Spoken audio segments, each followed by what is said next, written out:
Charlie Kirk is dead. And before his body was even cold, Trump and his loyalists had already assigned blame. The Democrats. No facts, no evidence. Just a preloaded script. That's not grief. That's not justice. That's a powder keg being lit. On purpose. This moment tells us something terrifying about where America is right now. We're living under a political machine that doesn't just expect violence. It craves it. Let's break this down a little bit. Within hours of Kirk being shot, Trump was posting about Democrat killers. His allies lined up like parrots. The left did this. Biden's people did this. Antifa did this. Meanwhile, the police hadn't even confirmed a suspect's name. No motive, no ideology, literally nothing. This is how authoritarian propaganda works. Don't wait for the truth. Create the truth that your followers want to hear. And in Trump's world, the truth is always the same. The other side is evil. The other side is violent. The other side must be destroyed. Okay, let's pause, because these are the same people who told us Paul Pelosi's attack wasn't political. It was just a random break-in. When Gabby Gifford was shot in the head, they shrugged and said, don't politicize it. When Democrats and their families were targeted with pipe bombs, MAGA influencers mocked it as fake news. And don't even get me started on January 6th. So let's be crystal clear. MAGA has never cared about political violence unless it's useful to them. When it's their side swinging fists, waving AR-15s, or ramming cars into crowds, suddenly it's patriots defending freedom. But when the victim is one of their own, suddenly it's World War III, and the blood is on the Democrats' hands. That's not principle, that's projection. And here's the bigger picture. MAGA doesn't just react this way by accident. They've been fantasizing about civil war for years, decades. Turn on right-wing talk radio, scroll through their forums, watch their influencers. The language is always the same. Lock and load. The left wants to destroy America. One day, patriots will have to rise up. It's insanity. And here's the key. It doesn't matter what spark it is. It really just doesn't. A protest, a court ruling, a hurricane, a random shooting.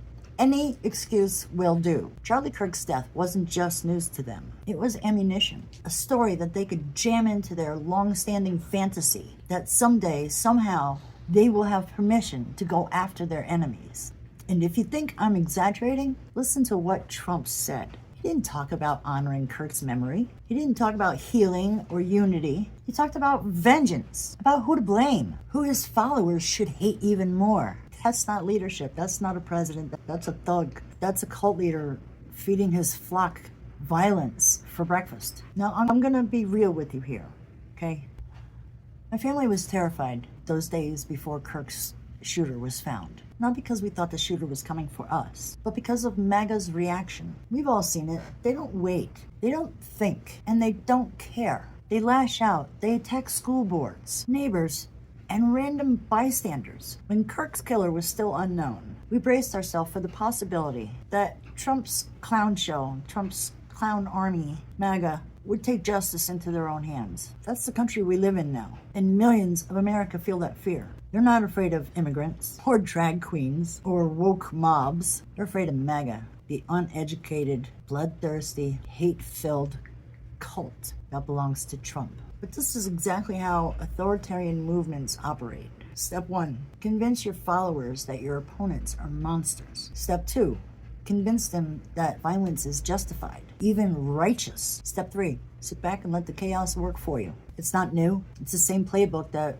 dictators have used for a century. Stalin had enemies of the people. Hitler had degenerates. Trump has Democrats. And every tragedy, every shooting, every headline gets recycled into that script. They don't mourn, they mobilize. The danger here isn't just Trump's rhetoric. The danger is what happens when people start believing it. When they stop seeing Democrats, independents, journalists, protesters, or neighbors as human beings, and start seeing them as legitimate targets. Every time MAGA leaders screamed the Democrats killed Kirk, they were nudging their followers closer to that line. What they were saying was, when you strike back, it won't be murder. It will be justice. And if you think that's far-fetched, remember, January 6th was real. The gallows that they erected that day were real. The beatings were real. And we are fools if we think that it couldn't get worse. Let's play out their fantasy just for a moment.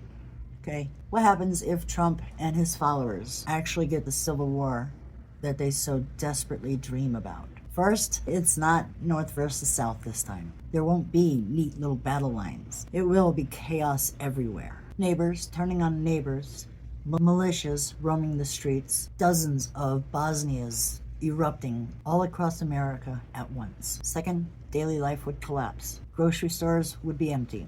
Hospitals would buckle. Power grids and water systems fail. And it won't be just bullets that kill people. It'll be hunger, disease, and desperation. Third, Trump doesn't want a war of equals. He wants chaos that he can control. Civil war is the perfect excuse for martial law, for mass arrests, for crushing dissent. His followers, they wouldn't even get freedoms, they would lose them. Fourth, the world won't sit on their hands. Russia, China, and others would swoop right in while America is bleeding. Economically, digitally, militarily, they would carve up what was left of us. And here's the real kicker. The very people cheering the loudest for this uprising are the ones who would lose the most. Rural MAGA voters depend on Social Security, Medicare, functioning highways, cops, schools, farms. Civil war would torch all of that, all of it. They wouldn't be waking up in some patriotic fantasy.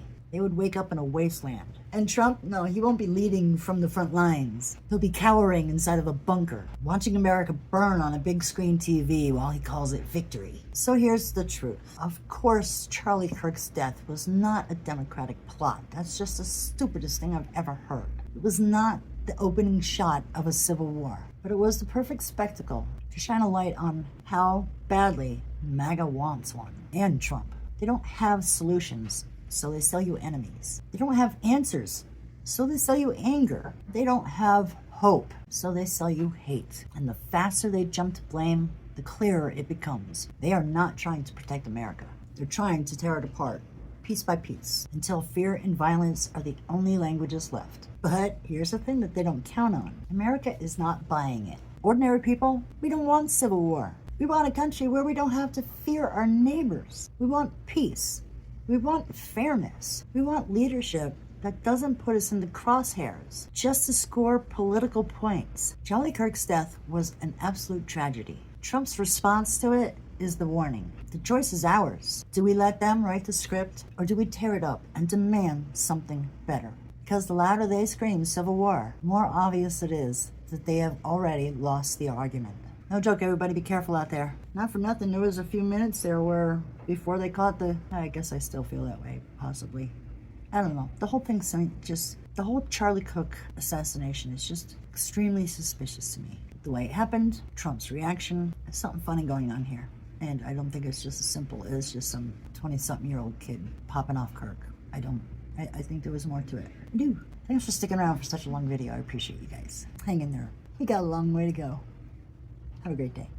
Be careful. Stay safe.